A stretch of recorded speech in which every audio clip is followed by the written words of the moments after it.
Hello friends, let's meet Fred the Frog. Sanibona bangani, asihlanganeni no Fred ixoxo. Fred loves to play and explore around the pond. UFred uyathanda ukudlala echibini.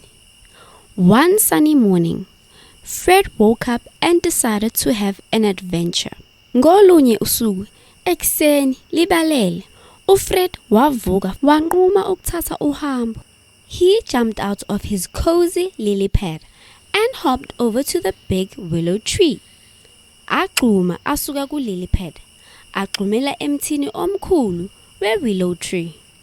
Under the willow tree, Fred met Lily the lily pad. "Hello, Lily," Fred said cheerfully. "Hello, Fred," replied Lily. Ngaphansi kwe-willow tree, uFred wahlangana noLily, i-lily pad. "Sawubona Lily," asho ngokumamatheka. "Sawubona Fred," kuphendula uLily. Fred then spotted Gray the goldfish swimming near the reeds. "Hi Gray," Fred called out. "Hi Fred," Gray bubbled back. UFred wayesebona uGray inhlanzi yegolide ibhukuda ngasemhlangeni. "Sawubona Gray," embiza. "Sawubona Fred." Wayesebuyele emanzini. Fred continued his adventure and found Bella the butterfly fluttering near the flowers. "Hello Bella," Fred said. "Hello Fred," Bella fluttered her wings. UFred wayeseqhubeka nohambo. Wahlangana noBella, imvemvane, indiza ngasezimbalini. "Sawubona Bella," kusho uFred. "Sawubona Fred," uBella ashayisa amaphiko akhe. Fred and Bella played tag around the flowers, laughing and having fun. UFred noBella badlala itag ngasezimbalini. Behleka kumnandi. As the day went on, Fred decided to visit Timmy the turtle, who was slowly walking on the pond's edge. "Hi Timmy," Fred said. "Hello Fred," Timmy replied.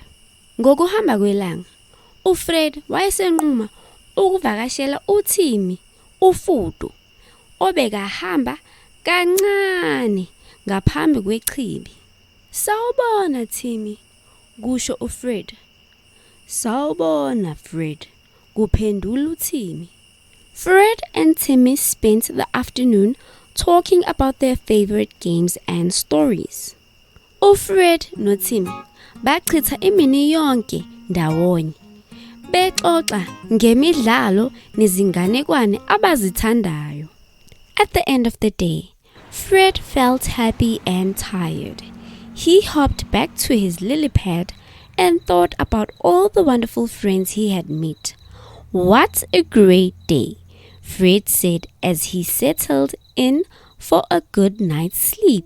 Ekupheleni kosuku, uFred wazizwa ejabulile futhi ekhathele.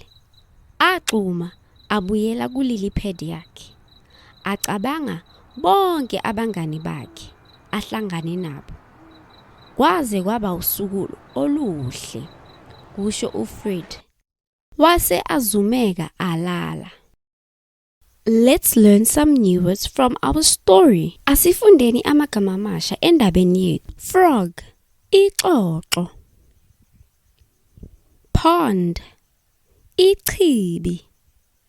Friend, umngani.